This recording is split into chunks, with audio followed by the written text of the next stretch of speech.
Joe Biden making it official today, hoping his third run for the White House is the charm. It's the latest chapter in the 76-year-old Democrat's long political career. His life started in Scranton, Pennsylvania, where Biden traces back his blue-collar roots. Everything important in my life that I learned here in Scranton. His family later moved to Delaware, where Biden first took public office as a county councilor, then a long-shot bid for Delaware's Senate seat, winning at the age of 29. But shortly after that victory, tragedy struck. I got a phone call. You got to come home. Your wife and daughter just been killed. A tractor trailer broadsided them and killed them. Your sons may not make it. A grief-stricken Biden considered not joining the Senate, but was sworn in at his son's hospital bedside. The Delaware Democrat commuted to and from Washington each day, often by train. He later married a teacher, Jill Jacobs, and had another daughter. No man deserves one great love, let alone two.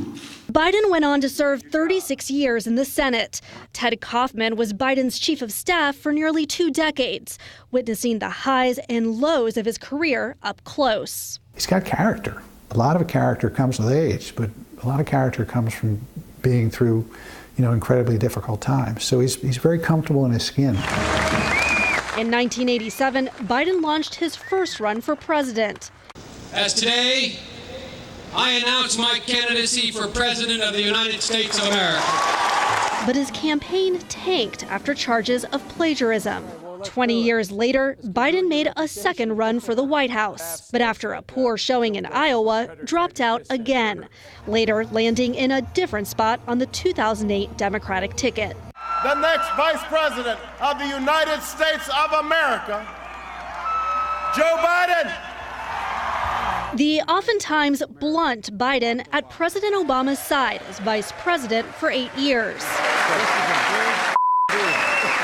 The two forged a close friendship, cemented even deeper when tragedy hit a second time. My father, my hero, the next Vice President of the United States, Joe Biden. In 2015, Biden's eldest son, Beau, died after a battle with brain cancer. Beau was my soul. Beau was my conscience. The grief ultimately impacted his decision on the 2016 race. Unfortunately, I believe we're out of time, the time necessary to mount a winning campaign for the nomination. Now, after months of deliberations, Biden is giving a third run for the White House a go. His more than 4 decades-long career is set to face a fresh look, from legislative successes like the Violence Against Women Act. I wrote that act myself with my own hand. To his experience on the foreign stage. But other areas of his career will undergo renewed scrutiny, like his role in crafting the 1994 crime bill and his handling of the 1991 testimony of Anita Hill. Professor, do you swear to tell the whole truth and nothing but the truth, so help you God? I do. As he prepares to take his front-runner spot in the Democratic primary field, those closest to Biden say he's ready for the challenge ahead. When Joe Biden looks in that mirror, he's not going to stop, not do this because it's going to be hard, or he might lose, or anything else.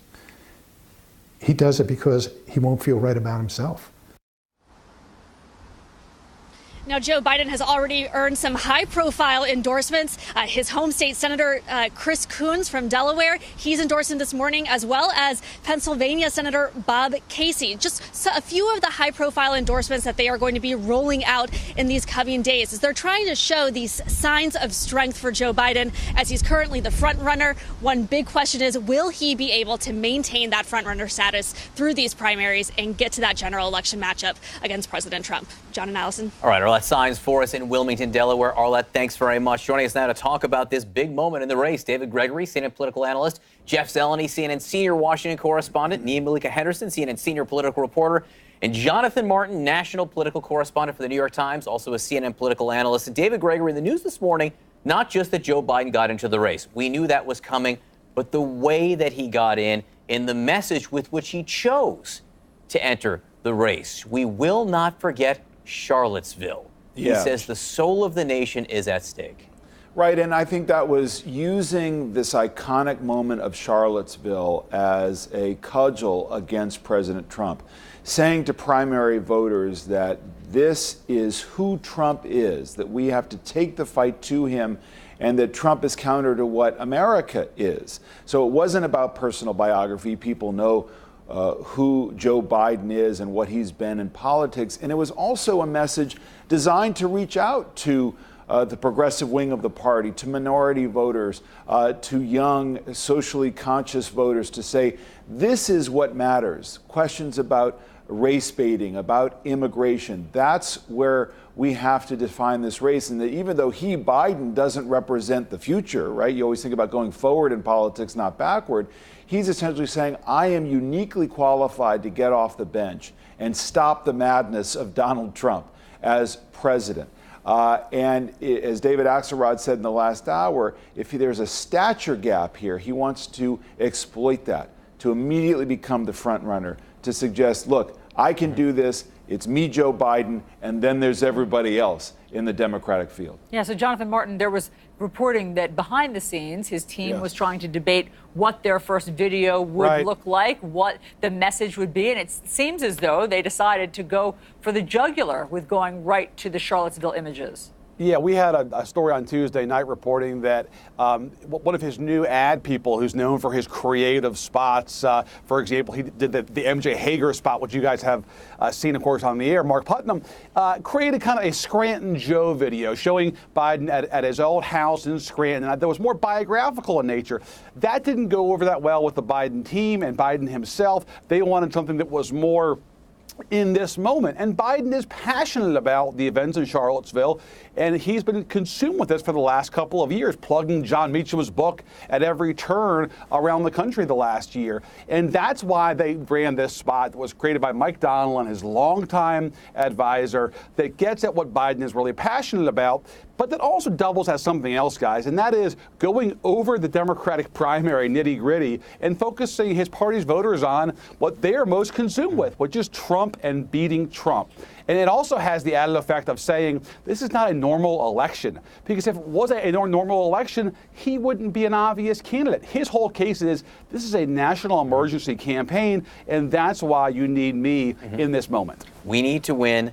I'm the guy who can win. It's a pretty simple message. Jeff Zeleny, you've got some fresh reporting from an interesting aspect of this. Now, it was not in that video. Joe Biden didn't wrap himself in the Obama presidency, but it is an area where there are people think he can make inroads, saying it was the Obama-Biden administration. What is Team Obama saying this morning? Well, there's no question that that Joe Biden is in this moment because he was Barack Obama's running mate for 8 years, his partner for 8 years. And he was indeed a very active vice president, in the room for every major decision, in charge of key pieces of the portfolio. One thing that we're not going to see today, of course, is an endorsement from the former president. For one, it probably wouldn't work anyway. We saw in 2016 Barack Obama barnstorm the country for Hillary Clinton. That didn't work. So endorsements have limited value, and in this case, perhaps even more so. Barack Obama, I'm told, has had several conversations with Joe Biden. They know that he has to win this. Joe Biden has to win this on his own. But he did sort of issue a statement through a spokesperson this morning praising Joe Biden and saying it was the best decision he ever made as a running mate. Now, as we go forward here, there's no question. I was talking to an advisor to Joe Biden who said what he's trying to do, as Jonathan was saying, is shake the conscience here and refocus the debate that there is one thing that this 2020 election is about. It's not about Medicare for all, not about the Green New Deal, not about inmates voting. It is about defeating Donald J. Trump. So that is what Joe Biden is trying to do today. Of course, he can't hit the fast forward button through this primary, but he's trying to reframe and refocus Democratic voters on the big picture here. And change comes in many ways. Change could be a younger candidate, a female president, or it could be change from what the current situation and station is. And that is what the Biden folks hope he can deliver for change. But for all the talk today about how he's going after Trump, he still has to go on the campaign trail. And Joe Biden's biggest challenge often has been Joe Biden. And yeah, it's such an interesting time, right? So if Joe Biden is going to be the change agent, he's 76 years old. People have known him for decades, and in the most diverse field we've ever seen. But, who knows what voters want? I mean, because in the polls, they often say that their top thing is who can win. That's right. I think that is what they want. In the polls we've seen so far, and again, it's early, Biden has had a pretty steady lead there, in the upper 20s, 28, 30% or so. And you've got Bernie Sanders in there as well. And that, of course, comes from some name ID. But it also, again, I think comes from what a lot of people think, which is that Joe Biden has the stature. He has the record. He obviously has the Obama connection as well to go toe-to-toe with Donald Trump. And you see in that video, that's essentially what he's saying, that he has the character to go and make the case against Donald Trump, who he's saying doesn't have the right character, doesn't embody the American spirit in the way that Joe Biden is arguing that he does.